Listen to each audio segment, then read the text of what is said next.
A waitress got slapped in front of everyone. The sheriff stood there smiling, waiting for someone to stop him. Nobody moved. Nobody said a word. This town learned long ago that staying quiet kept you alive. But then a stranger walked in.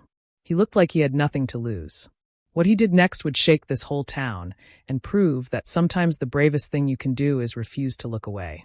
It was late fall in Harper Valley, a small town in Nevada that most people drove past without noticing. The sky was gray. The streets were empty. Old buildings stood like tired ghosts of better days. 3 years ago, the copper mine closed.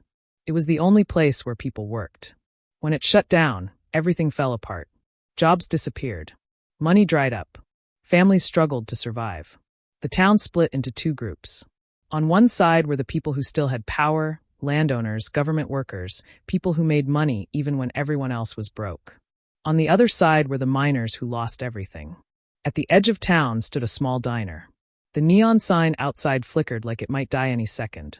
Inside, the air smelled like burnt coffee and old grease. The floor was cracked. The seats were torn.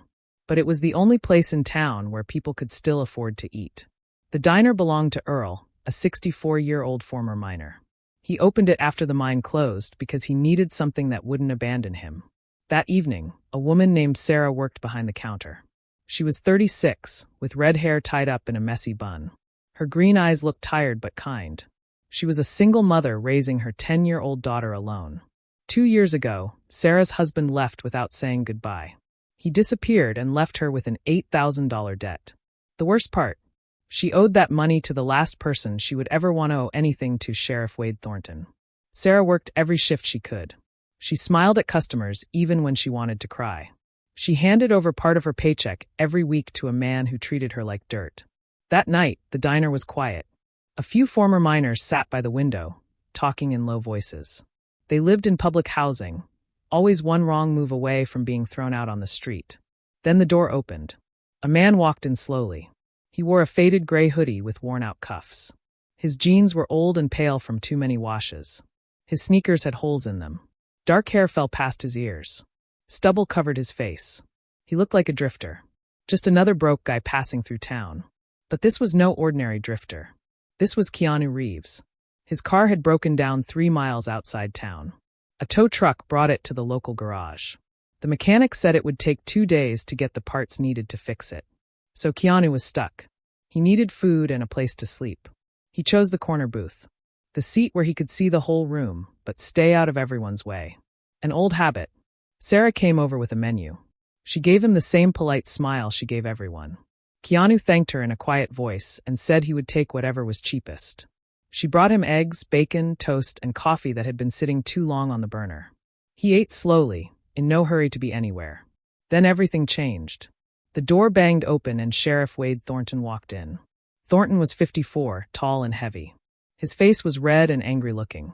His eyes were small and mean, always searching for someone to pick on. He wore his sheriff's uniform like a king wears a crown. His hand rested near his gun, not because he was afraid, but because he liked reminding people what he could do. Thornton wasn't just the sheriff. He was the mayor's son-in-law. He had power over everything in this town.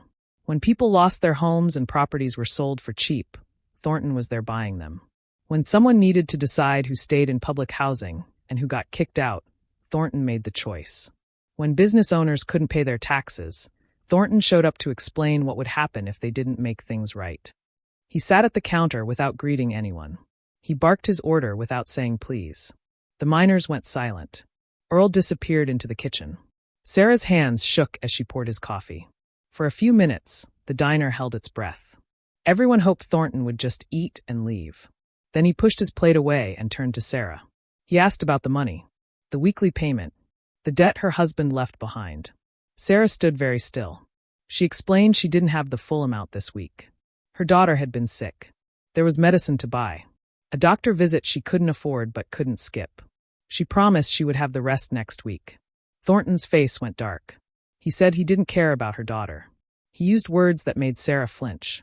He said the only thing that mattered was his money, his respect, making sure everyone understood that when Wade Thornton was owed something, he collected. Sarah lowered her head. She said she was sorry.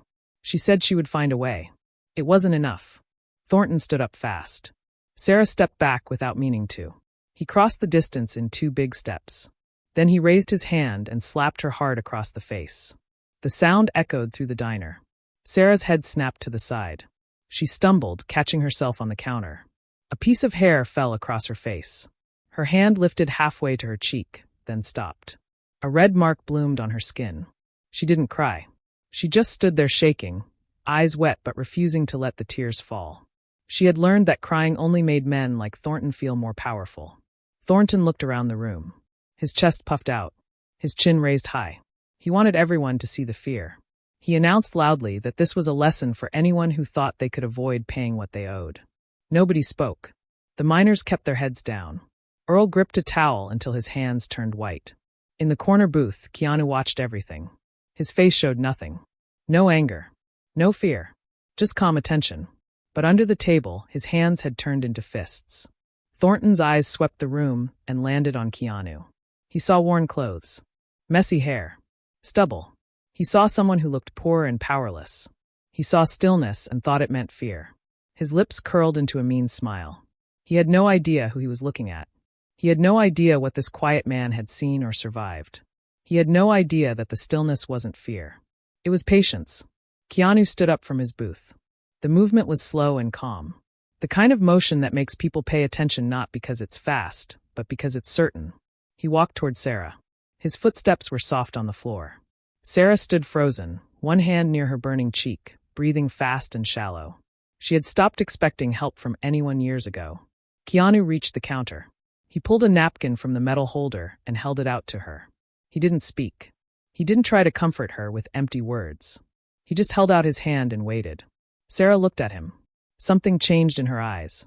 Surprise, maybe. Or the beginning of something she had buried so deep she forgot it existed. Nobody in this town had ever stepped forward when Thornton was in the room. Nobody had ever offered even something as small as a napkin. She took it. Her fingers shook as they touched the paper. Behind them, Thornton's voice cut through the air like a knife. "Who the hell are you?" Keanu turned to face him. His expression stayed calm. His body relaxed. He didn't flinch or shrink or show the nervous fear Thornton expected. "Just passing through," he said.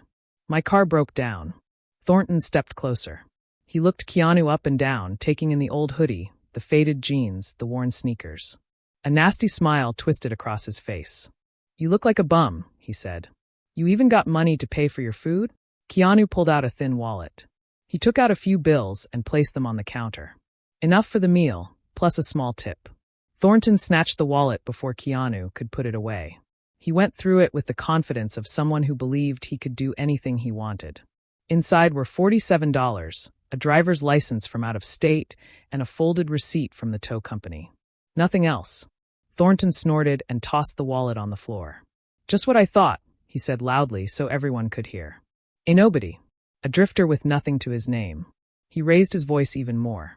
"And you think you can walk into MY Town and stick your nose where it doesn't belong?"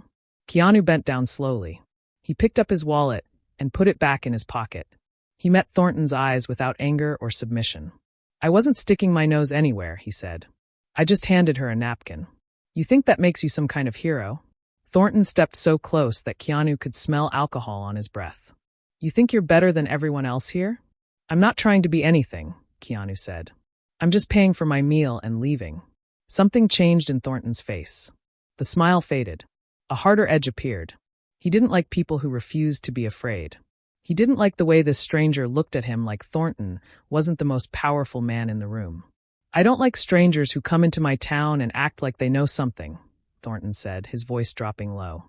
"And I really don't like the way you're looking at me." "I'm not looking at you any particular way," Keanu said. "I'm just looking." That was enough. Thornton's hand shot out in a vicious slap. It was fast and hard, powered by rage and wounded pride. It should have connected. It should have sent Keanu stumbling the way it sent Sarah stumbling minutes before. But Keanu moved. It wasn't dramatic. He simply shifted his weight and turned his head slightly. Thornton's hand cut through empty air. Thornton's momentum carried him forward. His boot caught the leg of a nearby stool. Before he could recover, he was falling. He crashed into a table. Plates and cups went flying. Coffee splashed across the floor. Glass shattered. Wade Thornton landed flat on his back in a puddle of spilled food and broken dishes. Nobody breathed.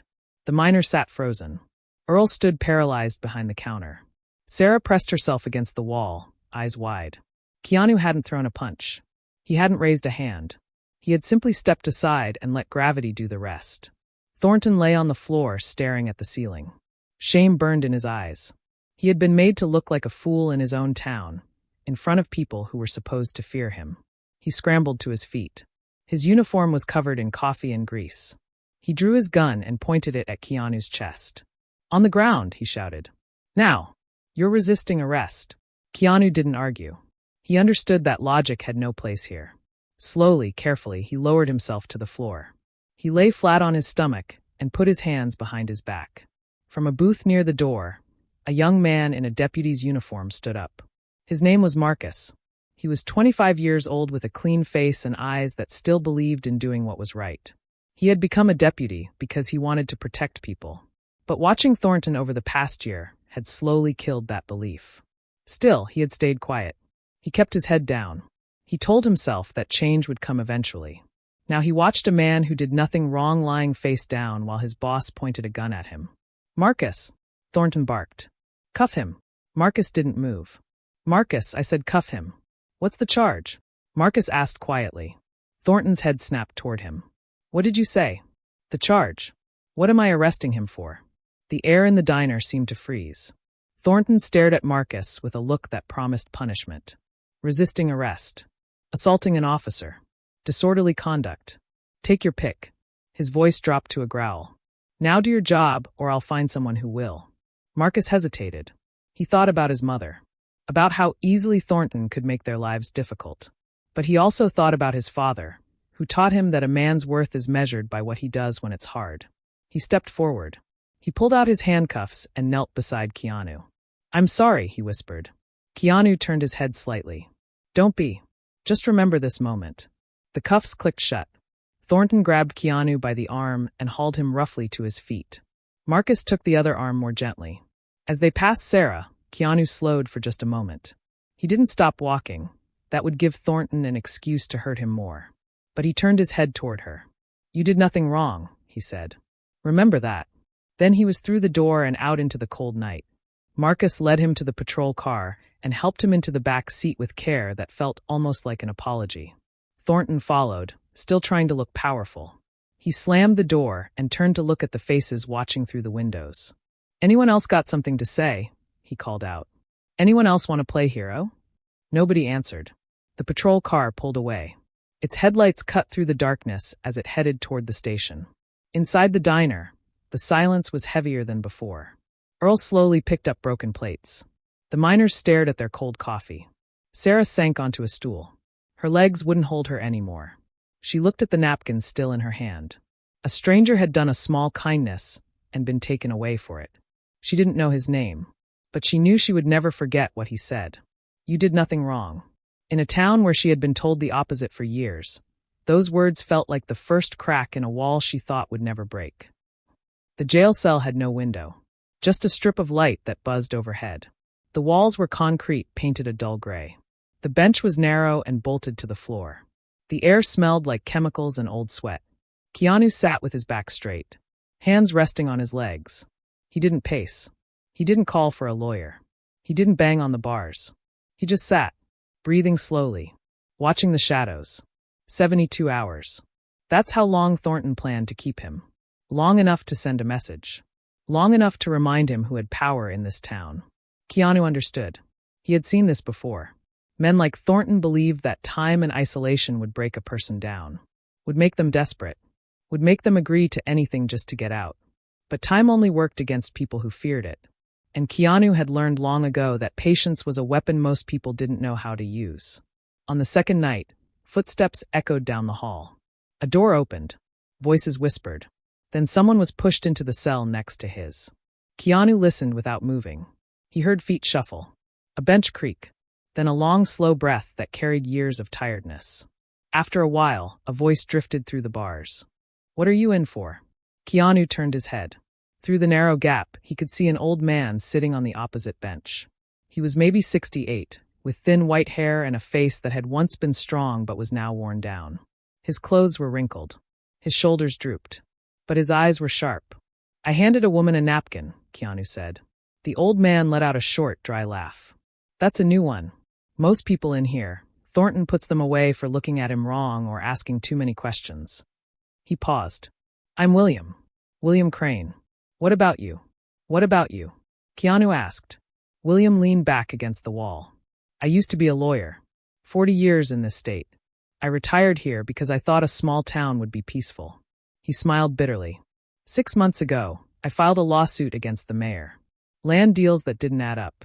Money that disappeared from public funds. I had documents. Witnesses. Everything I needed. What happened? Thornton happened.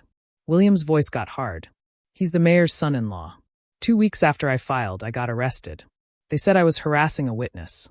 Making threats. Complete lies. But it didn't matter. The judge denied my bail 3 times. My case keeps getting delayed. And here I sit, waiting for a trial that might never come. Keanu absorbed this in silence. You're the one from the diner, William said after a moment. I heard the deputies talking. They said you dodged Thornton's punch, and he fell on his face in front of everyone. Something like that. First time anyone's done that in 5 years. William studied him through the bars. Most people here learn to keep their heads down. They learned that standing up only gets you knocked down harder. But you didn't flinch. I just stepped aside. No. William shook his head slowly. You did more than that. You showed them it was possible. You showed them he could fall. Keanu said nothing. I have evidence, William continued, dropping his voice lower. Not just about the land deals. About everything. 10 years of records. Documents. Witness statements. Enough to bring down Thornton and the mayor both. I kept copies in a safety deposit box at a bank in the next town. But I can't get to it from in here. And everyone I trusted has either been scared off or paid off. Why are you telling me this? William met his eyes through the bars. Because you're the first person I've met who has nothing to lose and nothing to fear. And in a place like this, that makes you dangerous. Keanu held his gaze for a long moment. Then he nodded once. Outside the jail, the town continued its quiet routines. But beneath the surface, something had begun to shift. Sarah didn't sleep that night.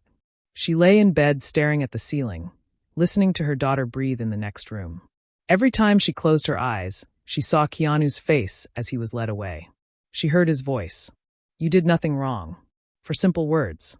But they had stuck somewhere deep in her chest and wouldn't let go. She had spent years believing the opposite. Years accepting blame for things that weren't her fault. Years saying sorry for existing. But a stranger walked into the diner and handed her a napkin.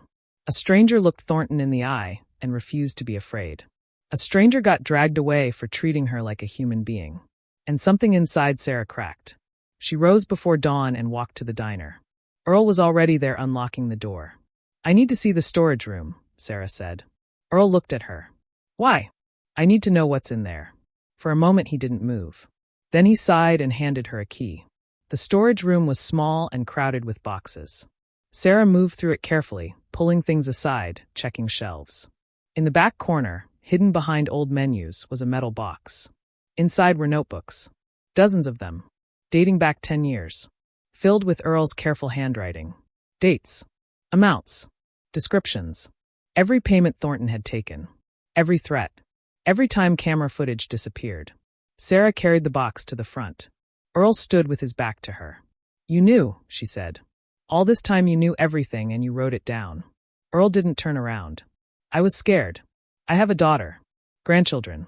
I told myself keeping records was enough. That someday someone would come who could use them. But I was too afraid to be that person. Sarah set the box on the counter. I have a daughter too. She's 10 years old. She watches everything I do. I don't want her growing up thinking the only way to survive is to bow your head and take whatever people like Thornton decide to give you.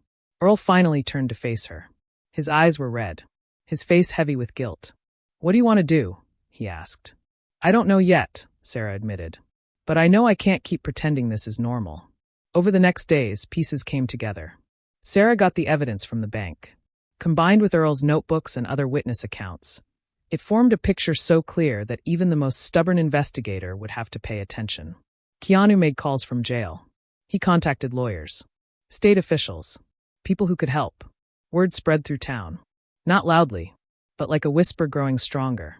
A meeting was planned. Not secret. Not hidden. at the town hall where everyone could see. The night of the meeting, over 250 people showed up. They filled every seat, lined every wall, stood outside in the cold. One by one, people told their stories. Sarah spoke about the debt and the slap. Earl about the extortion. Marcus's mother about deaths that were covered up. Then Thornton burst in. "This meeting is over," he shouted. But nobody moved. That's when the state police arrived. They had been watching, waiting, gathering evidence. "Wade Thornton," an agent said. "You need to come with us." Thornton tried to run, but they caught him in seconds. The handcuffs clicked shut. The man who terrorized this town for years was led away. And Harper Valley began to breathe again. Weeks later, Keanu's car was finally fixed. He walked into the diner one last time. Sarah poured his coffee. "You're leaving. Time to get back on the road. I still don't know your name." He smiled. "Just someone whose car broke down at the right time." She laughed. The first real laugh in years. "Thank you. For everything. I didn't do anything. You did. All of you." He finished his coffee, left money on the table, then pulled out a napkin and wrote something on it. He slid it under his cup and walked out. Sarah picked up the napkin later. It said, "Courage doesn't need an audience. You had it before I arrived. You'll have it long after I'm gone." She folded it carefully and kept it. Keanu drove east toward the sunrise until his truck became a dot on the horizon and disappeared. Sometimes heroes don't announce themselves. Sometimes they just hand you a napkin and remind you that you were strong all along. If this story touched your heart, remember, you don't need to be famous to make a difference. You just need to refuse to look away when someone needs help. Share this story to remind someone they're not alone.